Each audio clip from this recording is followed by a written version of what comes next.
Hi. So in my last video I mentioned that one of the reasons I wanted to start streaming on Twitch was to keep my car running. Now that's primarily because at the moment, as I've mentioned in a few other videos, it's running rich and I wanted to get that sorted.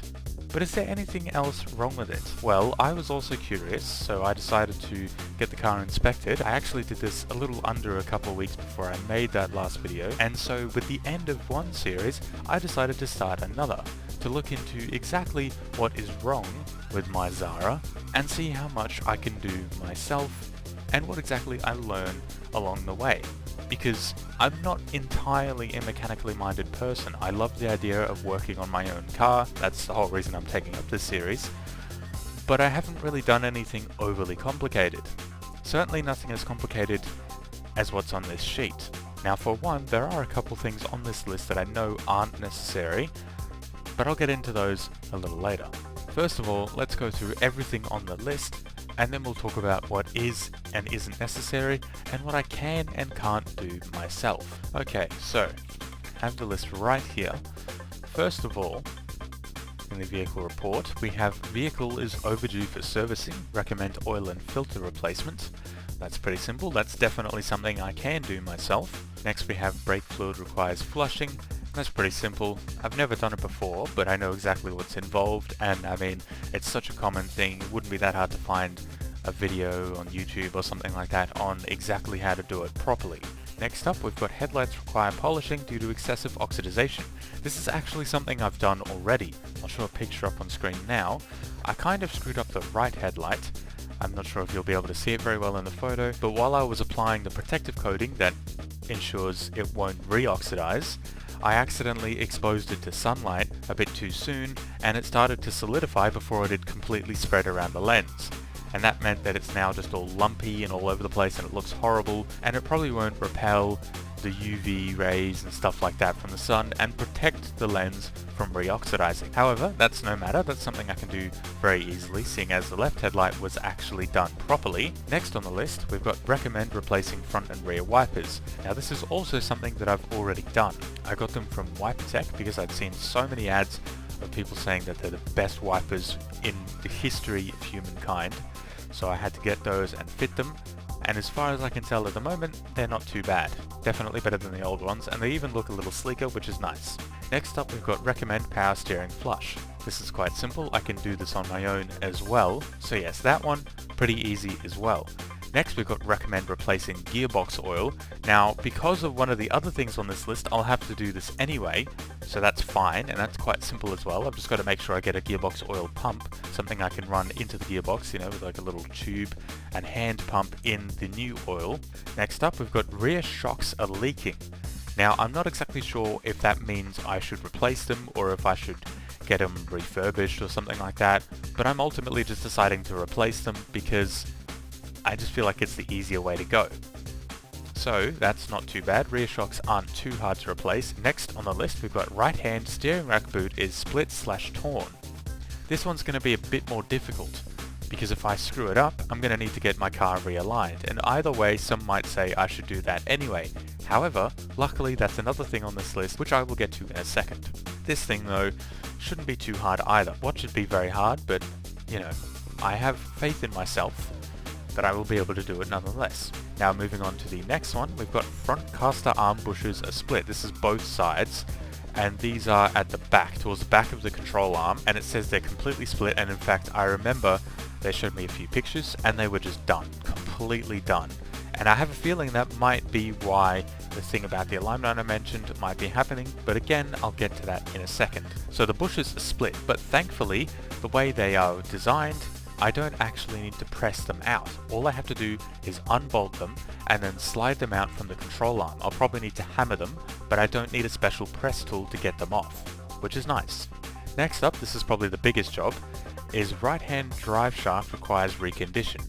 Now what they mean by this, I'm assuming at least, is that the boot is split, so they may as well just take out the whole thing and completely recondition it. But I'm not going to do that.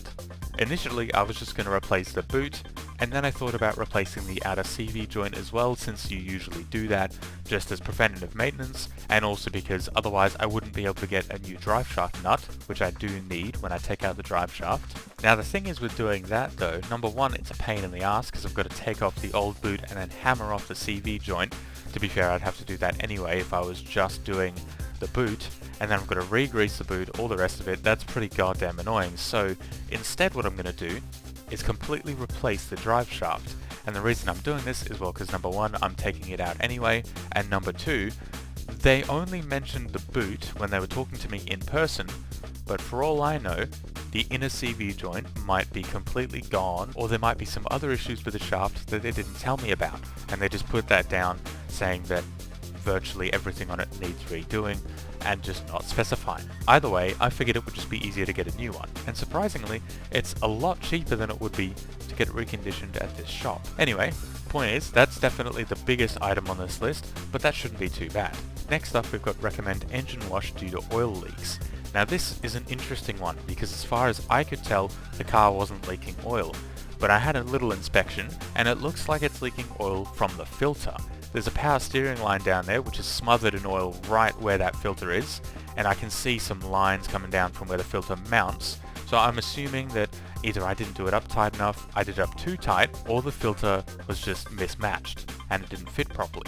That might actually make sense because I looked up the part numbers for that filter and they didn't match the ones for my car. The thread was the same size, but I think the filter itself maybe was a bit too wide or a bit too narrow, and so it was not the right size, and that caused it to leak. Either that or I just didn't do it up properly. Whatever the case, I'm getting new oil filters which are parts matching, and I say filters because I'm going to get 4 of them just to make sure I'm covered for the next few services, and I'm also going to get a few more sump plug washers because at the moment the ones I bought and the one I fitted might not be parts matching, but I know that the ones I can get are. So I may as well just get those and just make sure that I've got the peace of mind that they are the correct ones. And there is also a possibility that the engine is leaking from the sump plug as well for a similar reason. And next, we've got recommend to replace spark plugs. Vehicle is running rough, then recheck. This one I know is complete bogus. The reason it's running rough is because it's running rich. Again, I've already said this, and I even told them that the car is running rich. When the guy went to pick up the car, I told him that he might have to press the throttle a few times to get the engine actually spinning up, because it sort of chokes out under small throttle inputs. Either way, I know that's not necessary. What I need is a full remap. Thankfully, that's going to cost a lot more than just a new set of spark plugs. Now this is the first thing on the list that I actually can't do myself. If it was just the spark plugs, that'd be fine. I've actually done them before already. However, because I know what's wrong, and I know the car needs a remap, I can't do it. I need to take it off to a shop with a dyno and get the full map redone.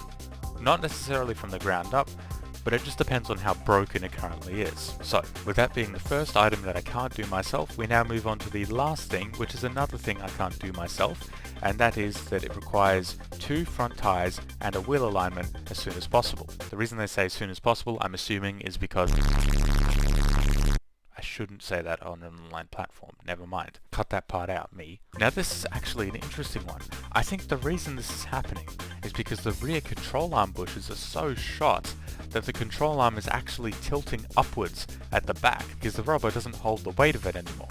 And so that means the front of the control arm is tilting down, thus pulling the tops of the wheels in and pushing the bottoms of the wheels out, giving it negative camber, which wears out the insides of the front tyres massively, and I can confirm that's where they were wearing. Either way, I should still get the car realigned, and I definitely should still get 2 front tyres. In fact, I may as well just get a full set, considering the rear ones don't match the front ones at the moment. Anyway, that is the list. So, in this series, which I don't really have a name for, I guess I'll just call it Fixing Up My Zara, I'm going to be doing a lot of this work myself, and I'm also going to be documenting the process of doing the work as well as taking it off to get it realigned and remapped. It's going to be pretty fun, I think. Either way, thank you very much for watching, and I'll see you all in the next one. Bye bye.